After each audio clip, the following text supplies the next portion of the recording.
Hello, everyone. Hello. Hello. Aloha. Hello, everyone. CD9 Elite Mastermind KT session. And today we're going to do a quick recap. CD8. CD8 that we did last session was all about feeling good and all the ways you can do that. So we talked and shared about all the different ways of feeling good. Yeah.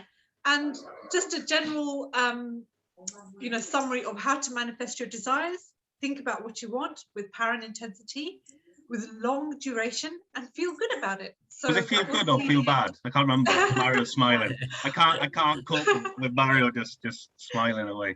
You know, that's the first time I've ever been funny. Just to say, I'm gonna milk it as long as I can. Okay. Oh, Jamie, you're guard. funny all the time. So CD9, today we're going to be talking about a little bit more about feeling good, but mainly what to do if you feel bad, and Katie's given really good examples for this, and why are words so important. So let's begin, shall we? So when you're doing these techniques and you get what you want, it's no surprise, but because you've seen it in your mind so many times as you're visualizing it, right? So can you remember the Star Wars and the Jedi Knight Master example with Luke Skywalker? Who wants to share that story? Does anyone remember? I don't know this CD by heart like all of them, so I might fall behind in this one. I know that story. You mean the scene with Yoda? The scene with Yoda, yeah. Yeah, when he looks down and he's the reason he wouldn't be able to do it is because he can't believe it. Yeah. Because he doesn't believe it, and that's the reason why he fails. The person who believe I can't even remember off by heart. I'm not used to this. When he goes out and he believes it, so he walks on water, and the other guy doesn't believe it, so he can't do it because he doesn't believe it first. Because he doesn't believe it. That's right. That's it. I watched the scene, and maybe I can picture it. There was the scene where Luke Skywalker had to leave the planet, and he had to take out the spaceship, the shuttle or whatever, out of the of the swamp. And he wasn't able to do it because he thought it was so huge and big. And like Yoda said, try anyway, or do it. And he couldn't do it. So Yoda did it. He did it. And Luke said, wow, I can't believe it. And that is why you fail, he responded. So is it worth he watching couldn't do it because movies? he wasn't able to believe it. Is it worth watching those movies? I haven't watched them. Because he says something along the way about the same concepts are in certain scenes. Is that right? Lots of good scenes, yeah. Okay. Yeah, I haven't seen Star Wars, Oh, but we know it's a spiritual, deep movie, and we're meaning to watch it at some point because You haven't seen Star Wars? No. Why? I don't get it. Like, It's a beautiful movie. then you don't understand anything about what Kevin says. I don't know, it's just kidding. I know, because a lot of people give examples from Star Wars. They quote from Star Wars, so it's got a lot of deep meaning to it. So it's one of those films we'll put it on our list. We have to see it. I haven't even thought of watching it. I think I might sit down and watch it now. I'm sure my missus will be thrilled. Go on, Star Wars. Oscar neither. He has not watched Star Wars. Oscar's ¿No? not watched Oscar? Star Wars. No has visto Star Wars, ¿no? Que si no lo he visto, Sí. enteras, o sea, todas no, 2 o 3 solo, pero quiero ver todas. 2 or 3, yeah.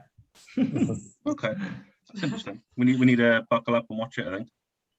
Yes, We'll definitely. That could be our Movie homework night, before the next Maybe session. the last meeting could be a movie of Star Wars. That's it. And there's another example I remember very well. Louise Hay, I don't know if you've heard of her. She read a book, You Can Heal Your Life, and she's passed away now, but she talked about healing, how you can heal yourself, and she healed herself from cancer. And she said that one of her clients, through her techniques, and she used affirmations a lot, managed to heal their eyesight. And this lady healed her eyesight, and then she said, I can't believe it. I don't believe it. I can see. And very shortly afterwards, she lost it again. Really? Yeah. The belief. Yeah. The belief. Yeah. She really couldn't believe it. Like she gained her eyesight back. You know, so Wow. and there's lots of examples about this. So if you think about what you don't want to happen, if you've got any doubt or fear, you get that too. So you get what you really, really, really want. You get what you really, really, really don't want. You get that too, like you said.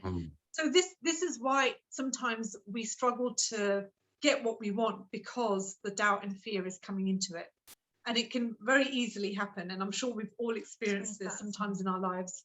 That's the skill, isn't it? That's the skill to. That's the skill. That's the yeah. skill. And this is why the CD is really important, because we all experience doubt and fear when we want something. And lack of belief as well, isn't it? Yeah, especially when it's something you want really badly. Because if it's something that you're not really bothered about, then it tends to happen think about it. easily. Yeah. Whereas when it's something you really want, doubt and fear can come into it. And so this programming. And past programming. Because you think you've never got it before, so how could you transform your life and have something that you've never had? And that's where the lack of belief comes into it as well. That was my biggest thing. I'll always use my cars like because way on my belief level before, and I literally use the technique on when you doubt and belief is basically believing you don't have it and you don't transmit the frequency. So you've got to find something when he makes the list. You've got to find something you can believe in, and that to me is one of the biggest skills, because when I told my mum I was getting the car, the truth in advance, I was telling the truth in advance to her. I thought I'd try it. She laughed and said, well, let's just hope you win the lottery or something. And I started laughing, going, she has no idea I'm going to get it. I am. And that because I was trying to transmit it, you've got to believe it, and when you don't believe it, you don't transmit, do you? Yeah. So you've got to train yourself with a doubt and lack of belief. That's it.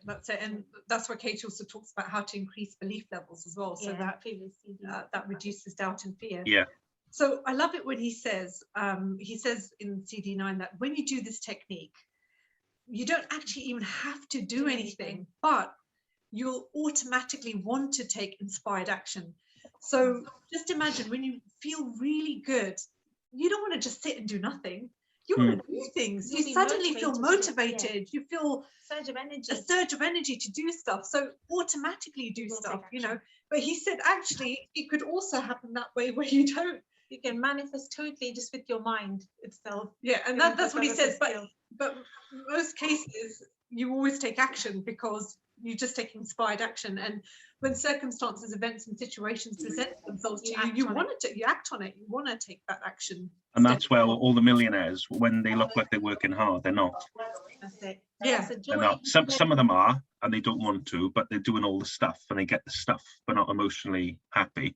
But the real millionaires who have succeeded, it looks like they're doing 12 hours a day, but they're in bliss. But it could be our worst nightmare to do. Yeah, it doesn't feel like work for them. They feel so happy. They're enjoying it. So if you're doing when you see yourself doing some actions towards the things that you want, if you're feeling frustrated, if you're feeling like it just doesn't feel good, you feel annoyed, or you feel bad, or you feel annoyed, when you're doing the actions, it's fruitless. It's not going to create any results. You're obviously miserable during the journey, and it's fruitless. So the most important thing is to feel good. Now, not feel bad, feel good, Jamie. All right, I got it wrong. Sorry. And that's what makes it all work for you. Exactly. So the doing and the how is not that significant. It's your vibration behind everything that you do, right? So an example is, if you're saying something so profound to an audience, but the energy is not there, you're lacking energy, you're feeling, let's say, really nervous or annoyed or off it goes. The audience won't capture, they won't really feel your words, but sometimes you could be saying something really. Oscar's got birds chirping in the background. Tienes pajaritos. Press mute. Ay, perdona, que silent, please. Thank you. Thank you. Bless him. Sorry. Okay. Oh. But if your vibration behind it is good, then obviously you're going to be able to capture that audience. It's always to do with the vibration. Universe responds to what you've been vibrating. And you were going to add something about electromagnetic signature that Dr. Joe Dispenza phrases it as. Yeah, your electromagnetic field, which is the field around you, which is what you're thinking and feeling. So what you're emitting as a vibration, that's what people respond to. That's what draws the circumstances, events, and situations in your life. So it's that electromagnetic field that you're emitting. Yeah. So question for you guys, when something bad happens, but you're feeling okay, you're feeling pretty good. Or you're feeling really good. Or you're feeling really good. Is it really a bad thing? It shouldn't be, isn't it? It isn't. It isn't Right. a bad thing if you're So feeling good about it. Exactly. And what example does he give to demonstrate this? Can you repeat the question, please? Yeah, like if you're feeling really, really good, but something bad happens, is it really such a bad thing? And he gave an example of a story. A story. It was a very significant story. The Chinese man. Exactly, the man. I don't know what I got. It's really annoying. Yeah, the man in China, and actually a lot of people have said this story, but they've called it the man in another part of the world. Oh, you know? So, I heard the story about 5-10 years ago, and I didn't really put any significance onto it. Yeah, so And, so do you remember the story? Do you want us to recap it, or does everybody kind of remember the man in China story? the Chinese man had a son, and he didn't want anything bad to happen because there was so much famine and so much bad stuff going on in China. So he didn't want anything bad to happen to his son. And one day he fell off the horse and broke his leg. And everyone said, "Oh, what a terrible thing. Your son has fallen off the horse and broken his leg." And he said, no, I don't think it's a terrible thing. I don't know why, but I feel good. I feel good. Even when I'm saying this now, I'm like, okay, he felt good. He felt good about it. And then the Chinese army came and couldn't take his son because he had a broken leg. And he says the story. I remember reading the story about 5 or 10 years ago, and it went on and on and on and on and on, like Trudeau said, about different situations. It happened to me when I really wanted to improve the snooker, and certain people weren't responding to my text. Professional snooker players, I thought, this is bad, this is bad, this is bad. And then I had just a light bulb moment of wanting to go to the academy and thinking, well, I can go there and I've got no choice. And the last years, my game changed. So from my own experience, I've seen, we all have all of our experience. That was a big thing for me when I was like, this is really bad, this is really bad, this is really bad. And then at a light bulb moment, brainwave, I went to the academy and my game transformed. So it wasn't a bad thing. It wasn't a bad thing. Exactly. It looked bad. It looked bad, yeah. It looked bad, yeah. And the key to this story also is that it's how you think about an event. You know, do you label it bad or good? Because you don't want to then vibrate bad feelings, bad emotions around it. You know, you want to then kind of switch it around and focus on feeling good again as quick as possible. So your refractory period of how you react to event, a so-called bad event, you want to make it shorter, so you're not, the duration of vibration isn't as long. And so perception is your reality. And perception is your reality, so that every event is just an event. It's the meaning you give it. Judgment we give it. How you frame things, isn't it? Yeah, how you frame things. So an event could be just an event, but somebody can see it as a bad thing and somebody else can see it as a good thing. Yeah. So it's just like, you know, when I see it every day. Sorry to interrupt. I see it every day with people. It's like Viktor Frankl, you know, the concentration camp story. Classic example. Yeah. 2 men were in the concentration camp and they both went through the same sort of torture. They both lost their family. They're both traumatized just the same. One ended up in a sort of mental asylum, couldn't function.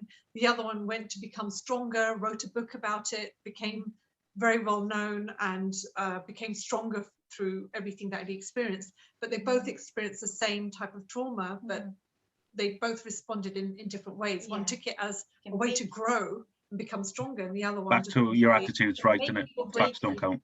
Yeah, that's it. So your feelings are your emotional guidance system. Feeling good, you know that your thought process is in alignment, and feeling bad, you know that it's not in alignment.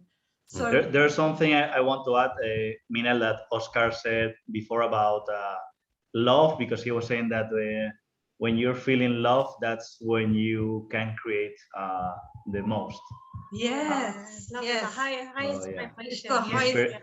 Inspiration and well, and that's so simple. Eso también, Oscar, I want to ask him something. Hacer el amor también. I'm asking him something because I don't know, maybe I'm wrong. Oscar uses the third way, just feel appreciative and just feel grateful all the time. Not have a specific thing, isn't it? That's Oscar's way, isn't it? Yeah, because I don't know if he was kidding, but maybe something related to make love also, like make love also creates things. Oh, Oscar. I didn't expect you to say that. The love machine. Mr. Lover Lover. Well, I guess so, no? Because Kevin Good also technique, said that good technique. in the societies they used to Technique. do, He's mentioned this. The level 3 training. yeah. Yes.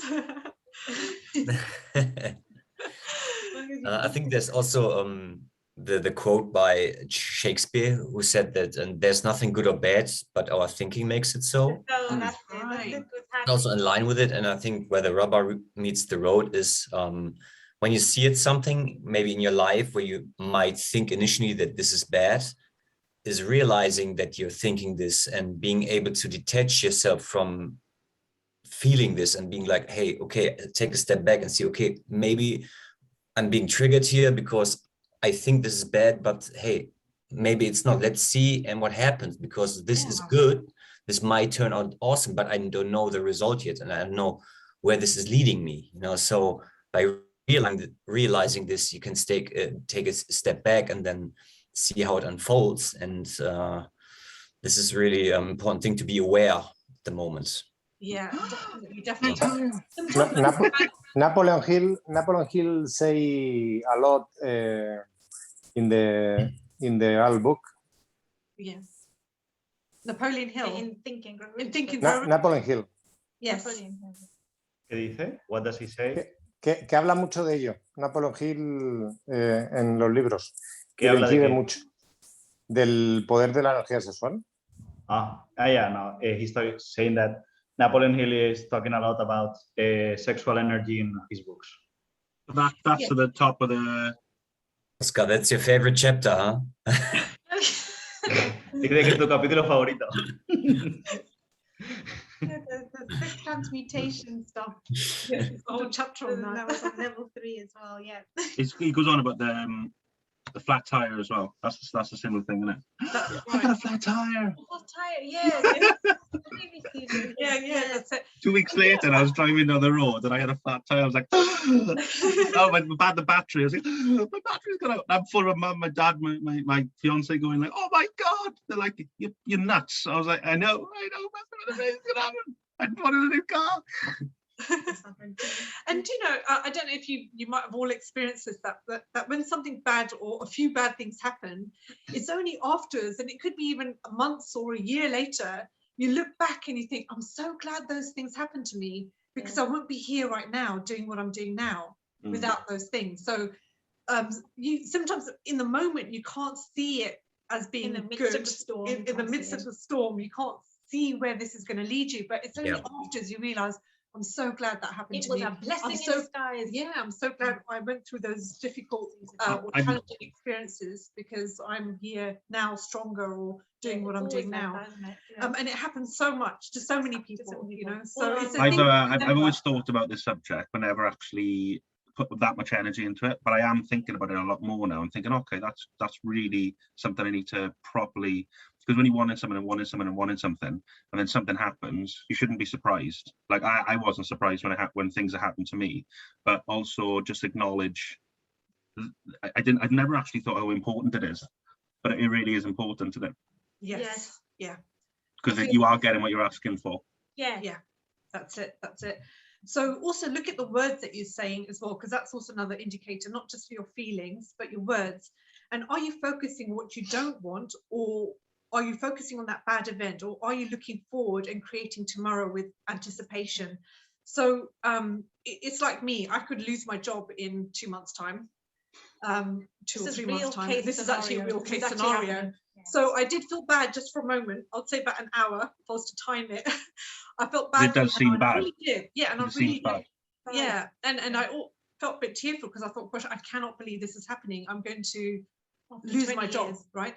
But then it was just all of a sudden I thought, right, I just started feeling excited, anticipation of what's to come. Where am I going to go next? What are all the opportunities that could come my way? And it'll be a fresh new start and doing something different. So it was just turning it around quickly and having a shorter refractory period. But at least you know that what to do. Most people don't, and it's bad, lost my job, and then they go that way. Yeah, they don't and see forever. possibilities. Yeah. Whereas I know, even though I haven't looked yet, I know there's a lot out there. You know, I know that something will show up, and I just have that feeling inside. It will.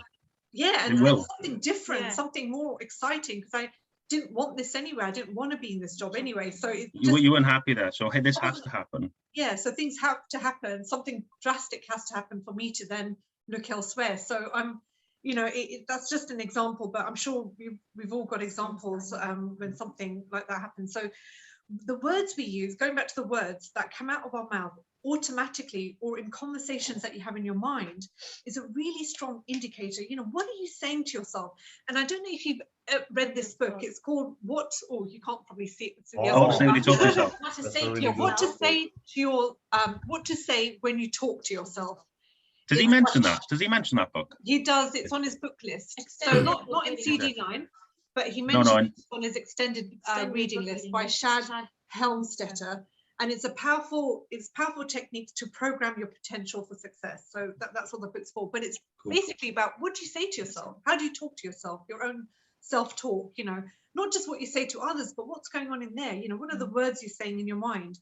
So it's really powerful to use words wisely and say things that will help you focus your thoughts. This is what words help you do. It can help you to redirect your thoughts. And words show you two things. First of all, what you're thinking, and it helps to create and focus your thoughts. So they're not all over the place. I just wanted to share this slide with you of the way that the words work. Just share screen. Yeah. God, Okay. Can you all see Can you all that? see that? Mm-hmm. Yeah. So yes. it's just a simple diagram, but it's just choose your words wisely. So the words you use form speech patterns.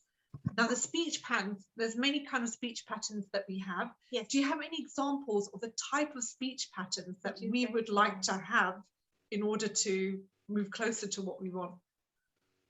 Or in order Be to feel happier good and be happier and fulfilled? successful and, yeah. What sort of things So would you what say kind of to words yourself? would you put together to make you I feel good? am. What would you say? I don't have any, but I have a would be feeling. fine. I have a feeling mechanism in place. When I start feeling bad, I start tapping, and I start thinking how grateful I am to not have ill health or not have, and it goes within 20 seconds, and I just go, oh God, come on. I look at myself. I pretend I look at myself. Come on, will you? That's what I do. I should have more though. Good, but no, that's fine, because that's gratitude. So your speech pattern. I put the feeling out there of when I start listening to the neighbour, and then you listen to somebody else, you go, and then you go. I do that in the car, Yes. or in here, or whatever. Yeah, and the speech patterns, the type of speech patterns could be like, I am blessed, I am so lucky, But feel all it. is well, things just Yeah. work out for me easily, miracles happen to me all the time, you know, just whatever it is, you know, but it's got to be something that makes you feel good, because all is well, for example, that speech pattern doesn't always resonate with everyone else. It doesn't work with me. Yeah, his so speech. One that really works for me, because maybe I kind of believe it because I've seen some examples in my life, is everything always works out for me. I like Always. So even when it's not, I know everything always works out because for it me in the end. eventually does. Because it eventually We have does. That's right. evidence of our life, yeah. So anything that you use or you can use on a regular basis that will help you to redirect your thoughts. So when something is going on and your thoughts are all over the place, just by saying something, either out loud or in your mind, I'm so blessed, I'm so blessed, I'm so thankful, everything works out for me, all is well, whatever it is, whatever works for you, just helps to redirect your thoughts so that you're no longer thinking those thoughts you were thinking before, but you're now thinking about, I'm blessed, all is well, everything's working out. So those are your speech patterns. Now, the more you do that, that creates neural pathways in the brain. And if that creates neural pathways in the brain, that becomes your predominant thought patterns. And if you're thinking in a certain way, you're feeling a certain way. Your thinking and feeling is linked. So you create more like-minded positive thought vibrations. So the more you do this, the more it will attract more like-minded thoughts. And then as you do that, it makes everything work better and faster, and life just becomes so much more joyful and pleasurable, and it's easier for you to go forward. And so that's how words work. But the main emphasis is that choose your words wisely, in that don't just use any words, use words that work for you and resonate with you, because the actual words itself, you can stop sharing, is irrelevant. But the actual words really isn't important. It's more about the attachment of the vibration to the words that's important. So what does that word make you feel? Like if you use the word terrific, you might think, that doesn't feel, I don't feel anything with that. So your belief. Yeah, but it could be something else, or just something that just sounds better to you. Like, I don't know, I'm just giving random examples, but like magnificent. Oh, that sounds so much better for me than terrific, you know? So whatever it is that works for you. And also, you're not, like Jamie, you just said, you know, that it's your belief level as well. So you don't want to kid yourself either. Lie to yourself. You don't want to lie to yourself. You feel worse then, because it's doubt and belief kicks in. Yeah, that's it. So so we'll go on to that as well. You know, what happened, words, how to use your words, how to use your words. He recaps. There is a book, I don't know if you guys have read, I think Oscar has read it. It's called the Book of Sarah by Esther Hicks. It's like about the inner conversation you're having, like that creates everything. No, and I haven't read it. What is it called again, Aman? What's it called? The book, I think the book is called The Book of Sarah. Sarah, like a name. the name Sarah, the book of Sarah. The Book of Sarah, yes. El cuento de Sara. El cuento, the tale of Sarah. The tale of Sarah. Or, yeah, something Sarah. like that. Okay. I'll have a look, because I haven't heard of that one. And I think in Spanish it's pretty expensive. It's like $100 or 200. Wow. Well, Yeah. put it this way, Oscar's teachable. Yeah. Wow, that's a lot. I will check for it. Yeah. I will write it down. Thank Do you know what's amazing from my point of view with my whole life being snooker is that what people don't understand is when you're sat there and you're playing, all you do is think. All you do, if somebody chucked you in a room for 2 hours, 3 hours, that's all you do is think. There's no can't do any commentators. You can't have a chat with your mate. You can't have a chat with your coach. You're just on your own. So when I was studying this and seeing all the different players and the way they were speaking, you know, you'd have one guy that turns pro and he'll call himself a donator to World Snooker. I'm a donator. So you are donating then. You pay your entry fee, you pay your hotel, and then you go home. But then the other person then who was doing really well will say something completely different and think something completely different. So I'm seeing this like every single tournament of the people who aren't doing so good, and the people, if they're not good enough, they're just saying, oh, you know, hands in the air, I'm not good enough. And I can just, you know, Kevin said about reading energy, could read your energy once. I'm seeing people now and I have a chat with them, and half an hour in, whatever their life has been, I could have told them before they opened their mouth. It was amazing. It's amazing. And I can see like that, not always, obviously, but just how you talk to yourself is so. I used to have this, I call a boogie player, and he beat me 5 times, and he's a better player than me. And I used to go, wow, you're just brilliant. The way you conduct yourself, the way you hit the ball, the way you walk around the table, you don't look nervous. And then I used that little, what does he use in the live training with that? You'll never make it. You'll never make it. That little voice. The ant, the Yeah. cockroach. And I started going at the ant. And I used to go, he's brilliant. He's good. He's brilliant. And I was like, he's not. And I was like, and I beat him. And I was like, I got it. It was Mark Selby. Have you heard of Mark Selby? Mark And Selby, yes. he was world number 1 of the fine at the Yeah. time. I was like, he's brilliant. And I started going, he's brilliant. And I started going, well, no, he's a bit too skinny. He's a bit insecure. And I started looking at him a little.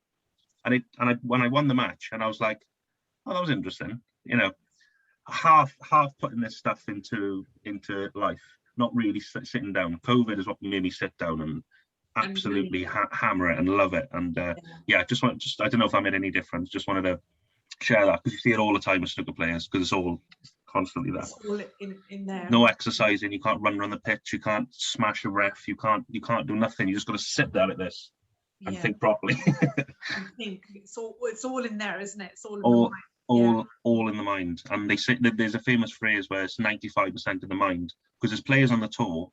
There's people better than me, as a snooker player, but not that sort of thing. So not to sound, arrogant or whatever that sounds like, but just because if they change their mind, it's nigh on all in the mind. Yeah. So this is what's so fascinating for me. Yeah. Really, really studying this stuff, and then obviously in life as well. Yes. This is the book, by the way. I don't know if you can see it. Oh yes. Okay. Wow. The Sarah book. Sarah. Yeah. Wow, I have never seen that book the law of before. attraction. Yeah. I think in English it's cheaper. In English. Thank you. No, thank you so much, Aman, for sharing that. I'm definitely going to look into that. So what do you think about putting a time frame on things when you want something? Is it good to put time frame on things? Like, I want this by this date? No. Why? He says it's higher level stuff to me.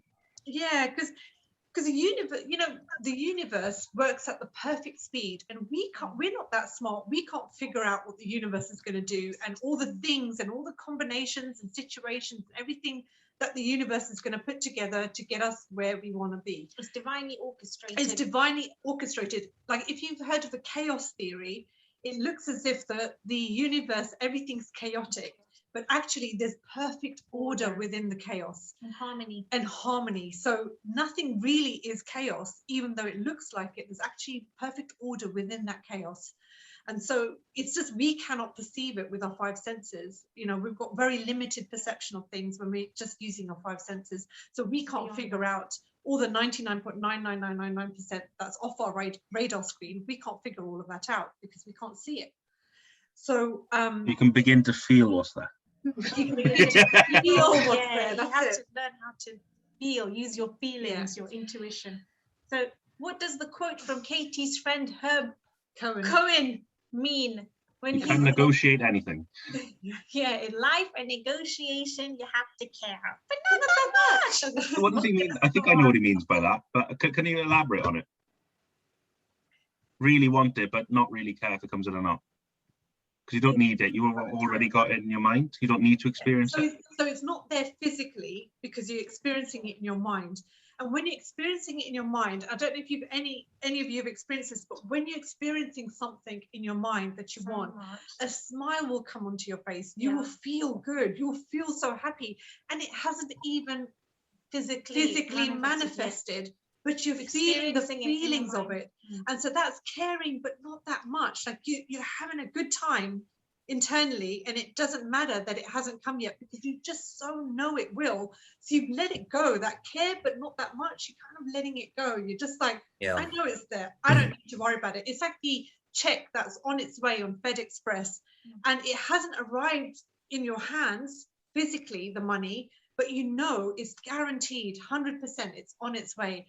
And even if it's not here, it's not going to be here now. It might be here in a year's time. 18 months. You're going to get 10 million in a year's time or 18 months. So you'd be happy. You'll be happy right now because it's guaranteed you're going to get that. So it's caring, but not that much. You've got that level of detachment from the outcome. You've got the outcome in mind, but you're also detached from it. And so that's the care, not care, but not that much. But also time as well. You're not too worried about the time because you trust the universe that it will give it to you at the right time, perfect time for you. Because when you start thinking, when is it going to happen to me? Okay, so where is it? Where is it? It's still not here. That's doubt. It stops it from coming in. And I have noticed myself that I say that sometimes. I catch myself. I'm like, I get frustrated, like, it's still not here yet. When is this ever going to happen? Or something happens that you feel like you're opposite of what you're asking for, and you feel like you've taken 3 steps or 10 steps backwards. And that's when the frustration can kick in, and that's when you've got to remember this is why the CD9 is so important. It's remembering that when these things happen to you in life, where do you want to focus your attention again? And he's going to go through this again and again, and we're going to talk through this as we're going through the CD9. So your mind, your mind is so powerful, and Neville Goddard speaks about this, having the end in mind, that your mind does not know the difference between what's real and what's imagined.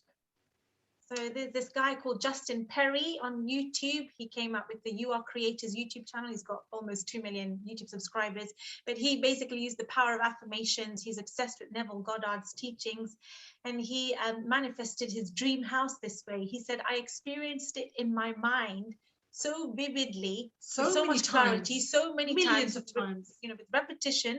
So he said, I already lived in that house in my mind. So when it physically manifested, so many times, familiar to him, you know, because he's already lived in that house. And then he goes there. If you go there on a secret, and if you go there in the mind, you go there in the body. That's it. Yeah, remember, in the you've got secret. it. That's exactly, Yeah, exactly. your mind, I've done it so many times. I going to bed at night or waking up, and I'm there. I don't need to go there because I'm already there. And then the following day, something happens. I'm like, oh, okay. And your mind, what happens is because you're imagining it in your mind, it's creating some neurological changes in your brain. And so your brain is reflecting the thing that's going to happen already. So biologically and physically, your brain's already reflected the event. It's actually produced those neural pathways. And so automatically it has to happen. There's no way it can't happen. It will happen. Do you want to share the dog story? Which dog story? Because that was a clear-cut example. Oh, you of go on, that. you share that one. So like Meenal and me, like Meenal came up Oh, with the sorry. idea. And Meenal came up with the idea that, oh, Kashmir, it would be amazing if you could stroke a dog, and she helped me with the visualization process. I got excited and bought into the idea, and then the next morning I just wanted to just what do we call it, amplify that manifestation stronger. So I just kind of imagined myself stroking the dog, and I've never stroked a dog my whole life before, to be honest. So this is Wow. like a big deal for me, and I was just craving it for so long, and I thought I'm just gonna bloody. What did you say? Sorry, Kashmir. Stroke a dog? Like Yeah, She wanted to hold a dog. hold a dog. She wanted to stroke it. you never did that? No, I've never done that before. I've never, and I wanted Wow. to experience so badly. So Meenal the night before, you know, tells me about this. The next day, I imagine myself feeling it, and I'm smiling as I'm imagining it. That same day, my dad comes and says, you know, your cousin's just bought 2 dogs, and we're going to her house. So do you want to play with them? I was like, what? So my inspired action was to say, yes, okay, duh. And then I just get in the car, and I'm there, and I get photos taken of me stroking the dog, just like That's I mad, imagined. because that's such a huge thing for you. To me, I've always loved dogs, but I never had that. He mentions it in the live training. They hate if you hate poodles, and for whatever reason, it's a strong neural pathway, I think, and that's amazing. It's a big deal. It was, and then I got pictures taken, and it was I experienced it in the mind first, but it felt so good in the mind because I already had the pleasure of stroking the dog and finding it adorable and cute, and then I got to do it in real life that same day. I can't wait to do this again. Then I can't wait to go through it in the mind again. Yeah. And then he was saying that if you don't think about the time, and if you care but not that much, and you're imagining it in your mind, it happens so fast in your life. It will be ridiculous. You know, It'll come faster. And he says if you put a time limit on things as well, it increases doubt as well. That's right. Yeah, because which is important to know. Yeah, because if you've got a deadline and you're approaching that deadline, and still not here, still not here, still not here, still not here, still not here. Yeah, you're like, it's still not here, still not here. Then you're operating out of impatience, you're operating out of lack, anger, frustration. That's just going to stop the whole process anyway, because that's not feeling good, isn't it? And he said as well, sorry, go on, you know. No, I finished. What were you going to say? No, Meenal was about to say something. I interrupted. No, I was just going to say that the motion that you're transmitting is also very important. And also he does say about having any negative emotions towards a person, you know, or to an event or circumstance or situation, you'll just attract more events and situations, circumstances to give you that same emotion. And the same thing with happiness and love and joy and gratitude, that the more you transmit that towards people, circumstances, events and situations, you'll get those similar experiences to give you that emotion. So you want to be conscious of that, be mindful of it, because they have time limits, don't they? Some people, they have time limits on getting a certain thing, and he's saying, well, maybe that's not what you actually want back up. You know, maybe you want to sell the house, but it's got to be done with this time and that. Well, maybe it's not. They're confused. They think that's the method, and they're putting a time limit on something they don't really want. Yes, yeah, that's it.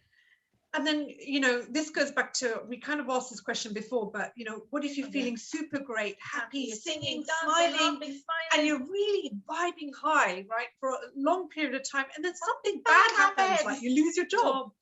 What's going on there? Well, we kind of discussed this, but I'm excited for you, Meenal. See what comes up. Yes, that's I want to see what boat. I want to see what boat and helicopters come by. yeah. It's the story of, you know, when he's saying save me, and then the helicopter's being sent, the boat, but then he ignores it because he. What ones are going to come by? Yeah. I'm excited for you. Stepping into the Something incredible's going to happen. So just know it will work out for you. You know, you don't need to know the how it will work out, but you just know. So when something, remember this, it's so important. When something bad happens to you, any of you, including us, we're reminding ourselves this as well. Just know, just say, gosh, you know, because I feel so good, I know this event can't be bad. It's so important. Just see this as a blessing in disguise. So you're losing your job helps you focus on what you do want clearly, and it creates more of what you want. It frees up the energy tied to the old job. So sometimes you need to let go of something in order to allow something new into your life. And so sometimes, you know, the examples of a house burning down, or you losing a job, or even in a relationship, you lose a partner or loved one in a relationship, it breaks up. It's because you might not be an energetic match for them. You're therefore bigger, better, greater. Really focus on what you want. And really focus, really, and even if you need to clarify even more what you want, that's a good way of doing that as well, using that opportunity. Okay, I don't want this, so what do I want? How do I get even clearer on that? Contrast every single day. I personally have to monitor that, but be at the guard, I think he says, but make sure, because it's so easy to flip into the masses when you're talking to people, to be polite or just get on with your day. And you start thinking, and you can literally see people, it's like they've been hypnotized into feeling bad. And I'm like, oh, whoa, back up. What do I actually want? What do I actually want? What do I actually want? What do I actually want? Yeah, what do I want? That's the magical question to ask yourself. Yeah, what do I want? And that's what you want to do. And we all know that life gives you all sorts of experiences, and so use them to determine your preference, to clearly determine what you want, and dial in that frequency and transmit it. Even if you see something in someone else's life that you think, oh, I don't want that, it helps you again clarify what you do want much more clearly. So when something bad happens, what should you do? Pop the champagne. Yes, we actually bought party poopers for this stuff. So take advantage of bad events. How long have you planned that? 2 weeks? Yeah, we did. Is that why you want to do the Kevin Trudeau training, just for that moment? So the worse it is, think about this, the worse it is, the greater the focus on what you want, and the transmission is going to have massive power and intensity of what you want. Now, I'll give you an example of this. The worst, you know, you hear of all these stories of people hitting rock bottom. Yeah. And then snap. There's only one way to go, guys. When you hit rock bottom, up. Yeah, you either die, or you either completely give up on life, right? Or or you move up. And so when you move up, when you've hit rock bottom and things have been so bad, your transmission becomes stronger. Is way very more intense. powerful. And think about it in your life. When your life's just ticking away, okay, everything's You're not emotionally intense. It's not going to be as intense. But when something really bad happens, it's going to be way more intense. You know, like enough is enough. I'm sick and tired of being sick and tired. It happens every day. If I speak to somebody who's been successful or had nothing and then had something or whatever, the first question I say is, so what was the moment? And they go, excuse me? I go, like, what was the moment that changed everything? They look at me as if I'm a clairvoyant. How do you know that? Well, you know, what you do is you blast the frequency. It's really intense with power and vibration. I don't say that, I'm joking. But I'm like, God, that's amazing. You know, they hit the floor and they go, right, tunnel vision. What do I want? And then 2 years later, they got a couple of million in the bank, or they've got whatever they've got. And the other people just accept it, and they just spiral. And then they're just not nothing, but they don't realize they can change it within a moment. Yeah. Like sometimes when I'm driving somewhere and I'm feeling bad, I put on a blast my favorite song, and I sing really, really badly. But it just puts me in such a, like with that the one I put in the I put in the group tonight with Michael Bublé. Oh, And I start and then I sung yeah. to I phoned two of my friends, blasting this song out. They just text me saying you're mental. I go, no, I'm just happy. That's such a good way of feeling. Great way of feeling good. But then they put it on loudspeaker to their work colleagues, and everyone just started smiling. And I was like, oh, my job's done then. That's it. And then everyone else is smiling. I made everyone happy in the office. They said, oh, you weren't like ashamed, you weren't embarrassed. I said, no, just not I didn't do it for that reason. I just done it just to share. You're just to share, yes, yeah. I didn't want to put it on the group though, just in case you all thought I was mental. No, we got what you meant. Yeah. So the other thing that, so we get fear, we get doubt, we get worry. So what is worry? What's Kevin's definition? Negative goal setting. Negative goal setting. And so to go from depressed to bliss is impossible, obviously. So you want to aim to feel a little bit better. So so like, what emotion is actually better than feeling depressed? Anger, that's it. And feel depressed. Yeah, feel depressed. Yeah. And why is that? Because depressed people don't have any energy to do anything. Often a sign of depression is that you sleep all day. It's very hard to get out of bed, to drag yourself to do anything. And so there's very little physical movement, or it takes a lot of energy just to move physically. And you don't even want to talk. You just don't want to do anything. But with anger, you're blasting out some words, or there's you're some angry. particle flow there. There's some particle flow, and your body's a bit more tense, and it's like up there, So anger is actually, but even though you don't want to stay in anger, but it's still better than depressed, because at least you're moving. You're moving up the emotional. Just want to feel a little bit of a relief. Yeah, a little bit of relief. That's it. And you see it all the time. Even if you see it with these people who aren't very nice people who have made a lot of money, but they're really angry all the time, but they've got intense emotion. They're not happy, but they've got intense anger and jealousy. But if you're depressed, I've had it a couple of times in my life where I can't get out of bed. Not, before probably the last year, not knowing that if it happens now, I'll go, right, well, I'll just go and run, or I'll go to the gym, or I'll go for a swim, or I know what to do now to then move out of. It doesn't happen at all. Well, it hasn't happened at all now. But if it did happen, I'd know to get really angry or really irritated, or I wouldn't be able to get to contentment, but I could get to anger and whatever, and just move up and up.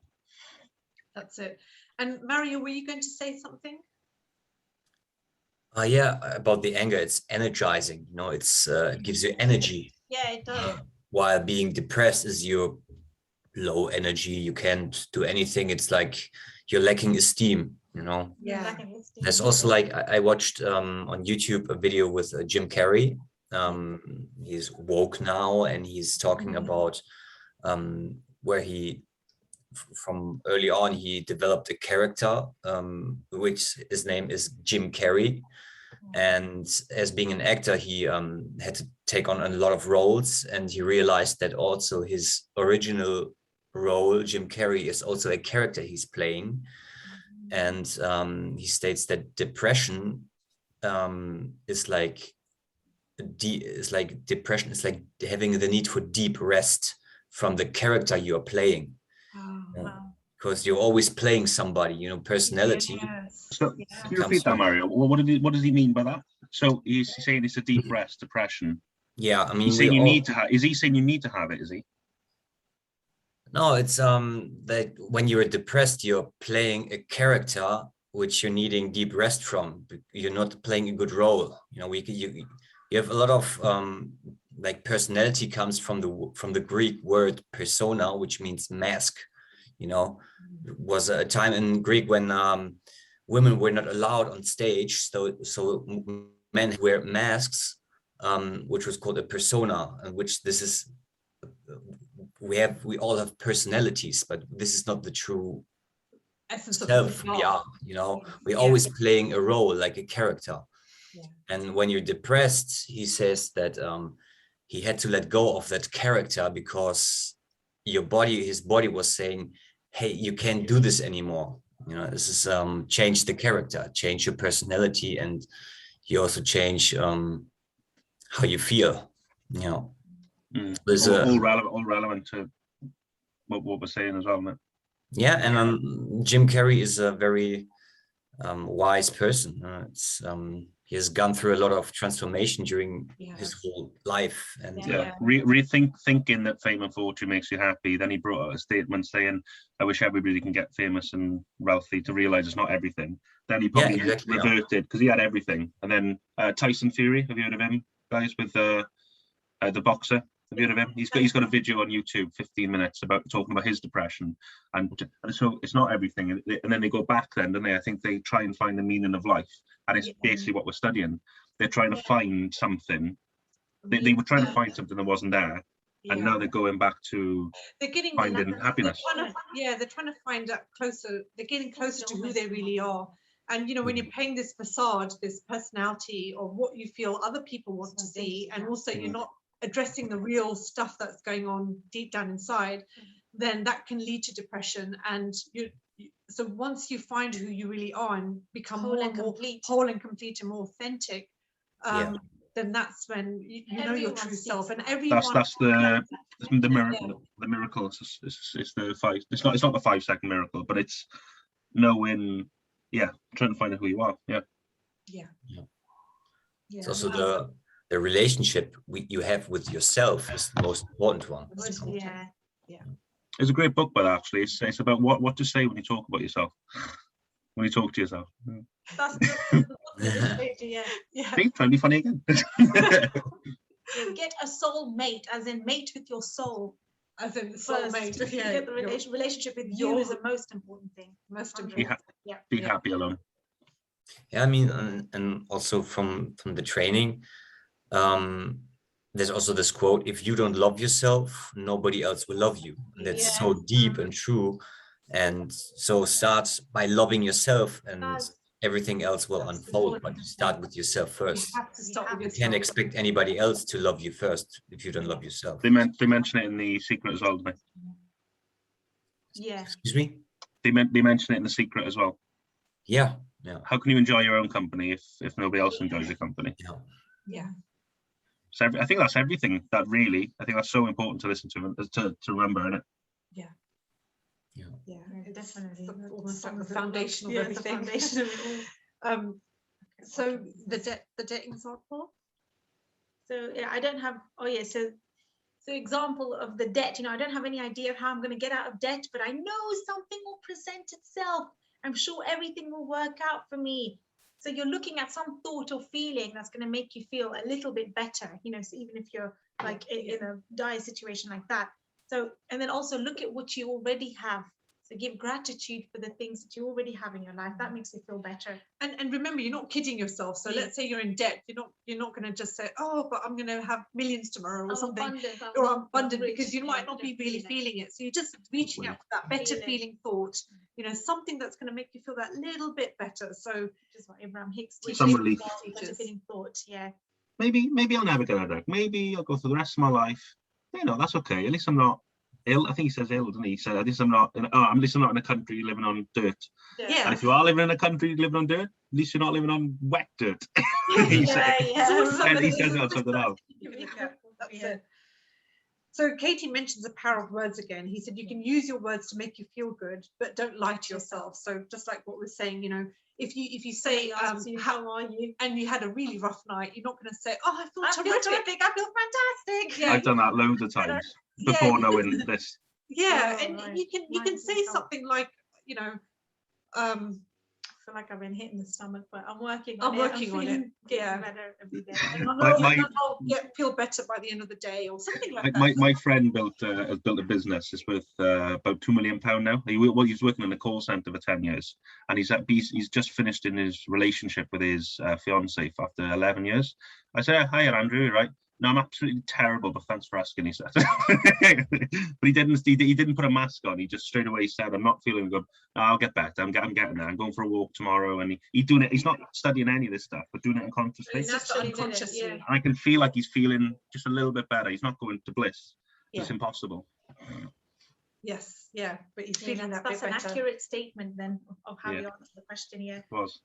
So And then also being general in your vibration. yeah, it's better because you don't know what's off your radar screen, you know, rather than being specific, but only be specific if it feels good to you, because sometimes you may have an idea of a specific watch you want or a specific decorative item you want for your home, and then that's fine as long as it feels good to you. That's the key. So yeah, so example Kevin Trudeau gives about someone wanting to invest in your business, invest in your company. He says he may have a counter intention. Do you want your company to grow and prosper? It may not be that either, right? It could, but it could be because you want to actually feel powerful and successful and have a sense of achievement, and the method may not be anything to do with your company, and it will show up in other ways that you're not aware of. You don't want this guy to give you an investment. Really want, yeah. So You think the method. I want to sell my house. Oh. So why are you selling this house? Because I have more money to buy a new house. Huh. So what you want is a new house. That's why it's also very important to ask yourself why you want what you want. why do you want Always it? dig deeper, and you will realize that oftentimes it's not what you really want. There's something Yes, behind it. My mum was saying to me when I was on the my mum was saying to me when I was on the mortgage ladder. Oh, when you have this house now, then you can have a bigger house and this and a bigger house. I'm like, yeah, but I'm happy here. Yeah, but what I'm saying is, she said, you can have a bigger house after this. I'm like, yeah, but I'm happy here. I don't want. Maybe you want that to her, that you want to show off and whatever. But I'm happy in a small little bungalow with I'm happy. So it's like people think they'll be happy in a bigger house and whatever. So just to add on to that. Yeah. And like also Maria said about, you know, finding out your why, you know, why do you want, and keep asking why, because you'll get to the bottom of it, and it always comes down to a feeling, you know, and weird, isn't it? and if you keep it general, the universe will give you better stuff, because what you think is best for you may not be, you know, you may not know yourself. So you're limiting yourself to just that one thing, whereas if you keep it more open, then the universe will give you all sorts of stuff, you know, the quantum surprises, I call them. And the one thing also is important to do is surrender, let go. You know, it's that care, but not that much. So you want something, but you also let it go. And, you know, I can't stress this enough, to read the book, Michael Singer's The Surrender Experiment. It totally blows away any kind of all these rules on goal setting, chief aims, all of this, because desires.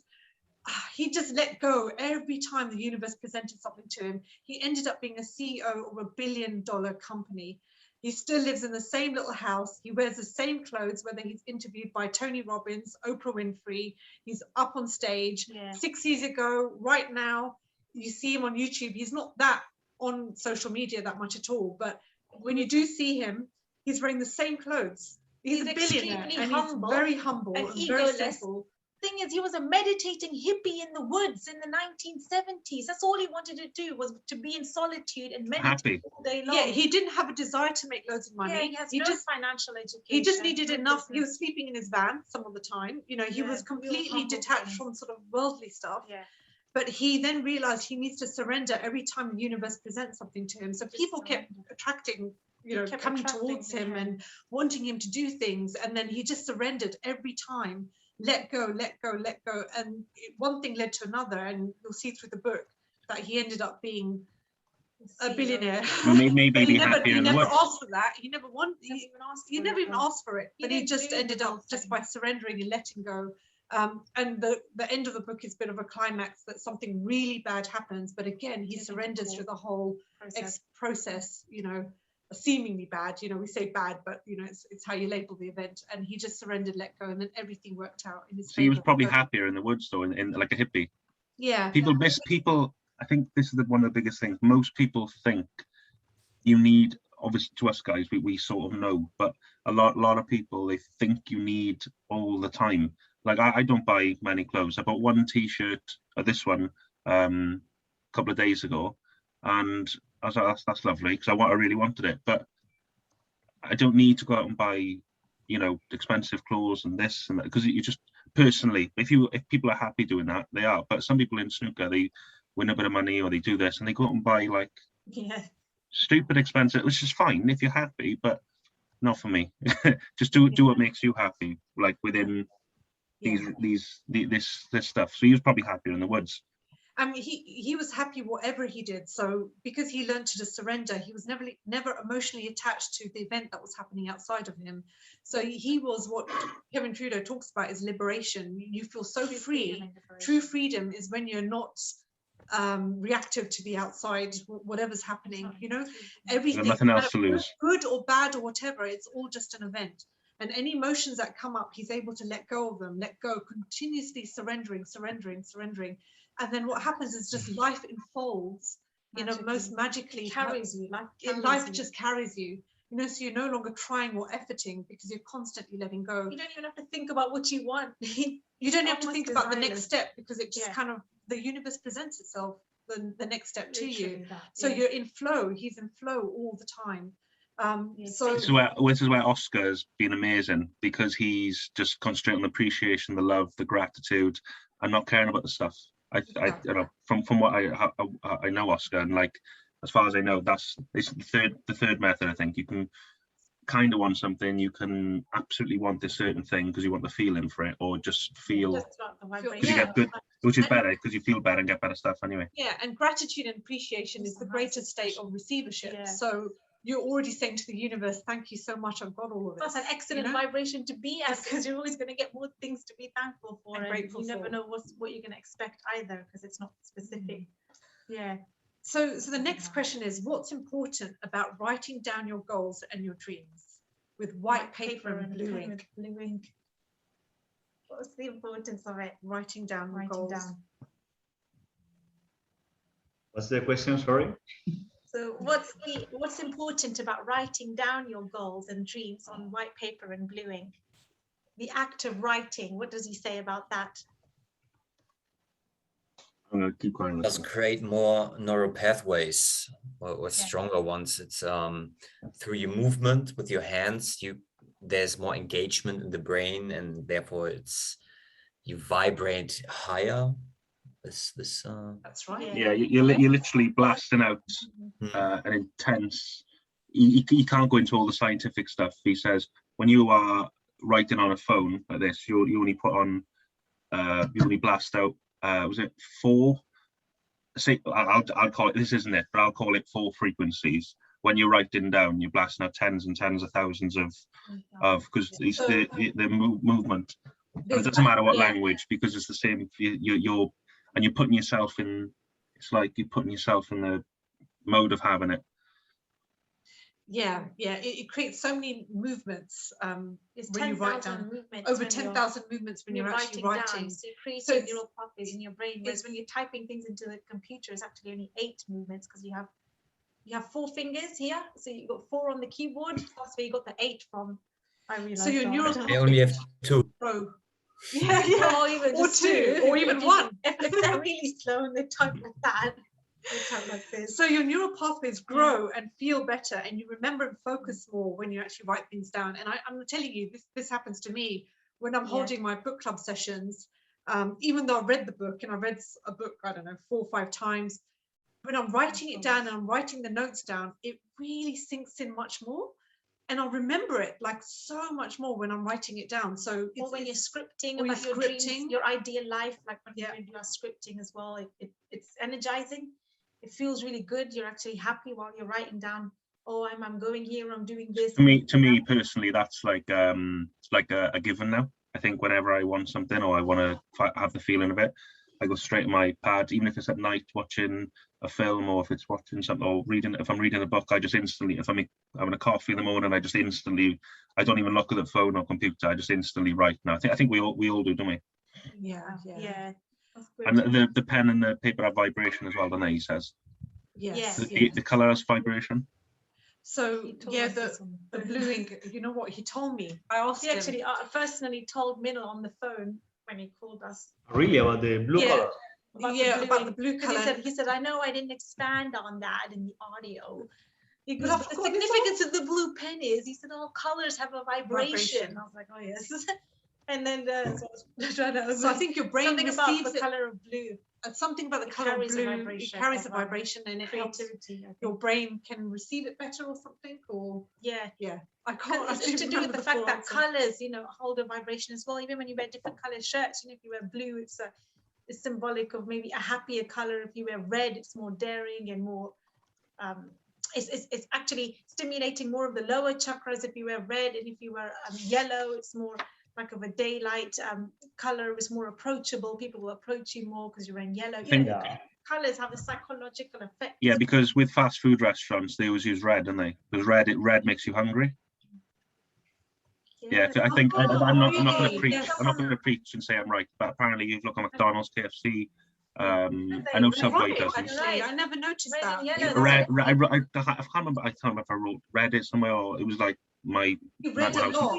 Red boxes for It just McDonald's. popped in where that's why it's they're red because they want you to they're trying to draw you in. Pizza Hut, another one. There's loads of them. Yes, that's a good observation there. Yes.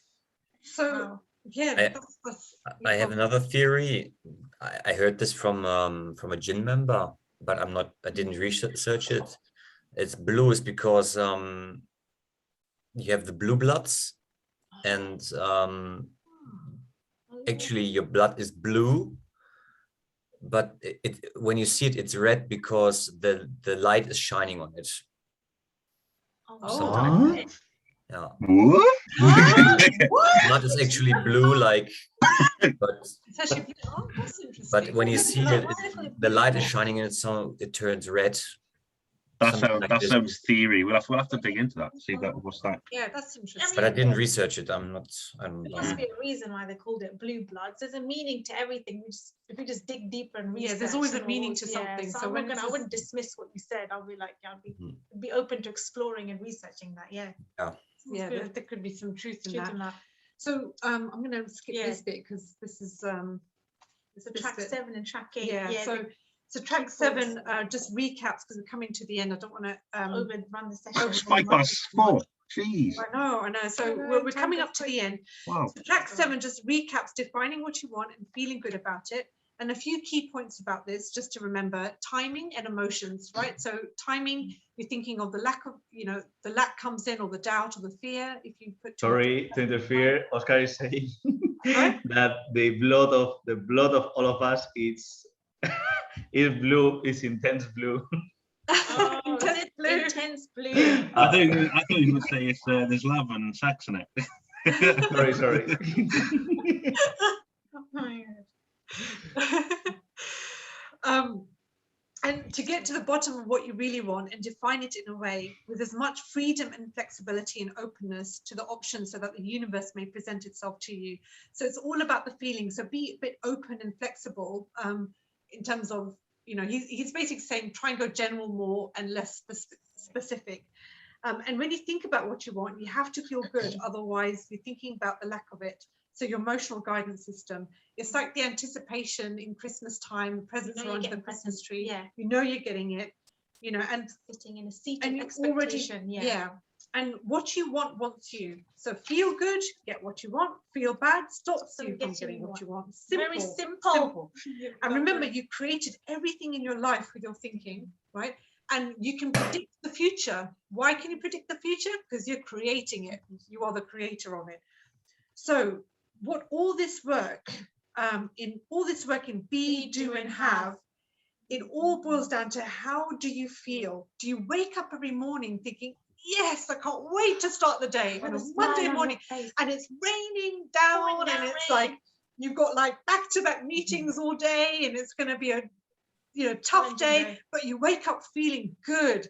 Don't you all want to feel that every morning? You're going to jump out of bed and feel really, really good. So this is what he's saying. Singing in the shower.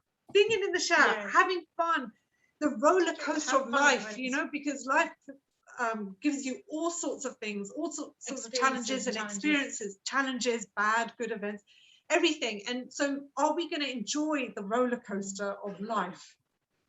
And the way the more you practice this, the more you practice popping the champagne when something bad happens, you build those neural pathways in your brain. So then next time something bad happens, it's so easy to celebrate and pop the champagne and not feel so bad. And I think Katie's like that. I think he's mastered that. Because because he knows that when something bad happens, he said he used to feel bad back in the day before he had trained himself. Now he's like unconsciously confident in popping the champagne when something bad happens. He says as well, doesn't he, when somebody says, we got a big problem. No, Suzanne, we don't have problems, we have challenges, we have this, we have that. And then he goes on and he goes, no, we've got a problem. We're £100,000 overdrawn. They're gonna have 20 checks gonna bounce. And, I'm over there popping the champagne going, come on, he's going, you're nuts. Yeah. That's it. So practicing it is so important in your daily life, on day-to-day things when things happen to you. So just feel good all day long. Laugh, sing, smile. Think about your desires and what you want. And Rhonda Burns, in one of her interviews, she's on YouTube quite a bit now, and she said all you've got to do is think about what you want all day long. That's it. Yeah, and feel good. Jamie's got the knack of that now. He says, sorry to interrupt you. He says in Travel Through, he goes, basically, you feel good now. Think about what you want to feel good when you think about it. Yeah, thanks for coming. Now I just got to try and get you to believe it. That's it. End the lecture right there. Exactly. So that's basically the basically CD9. It's feeling good. Ultimate goal is that's what you want to do. And what do you mean? What do you do when you feel bad? How can you take that and what you can do to turn it around as quick as possible? And then CD10, which we're going to talk about next session, is all about making money and how you use these techniques to make money. Now, you can use these techniques to be, do, and have anything and everything you want, but this particular Wish Is Your Command series focuses on money. And talk about money now. Focus in on money. Yes. You know it word for word. So, guys, may you never be the same again, and we shall. Not enough enthusiasm. Come on. Remember, always feel bad. Yes. We shall see you on the next session, guys. Thank you very much, and bye for now.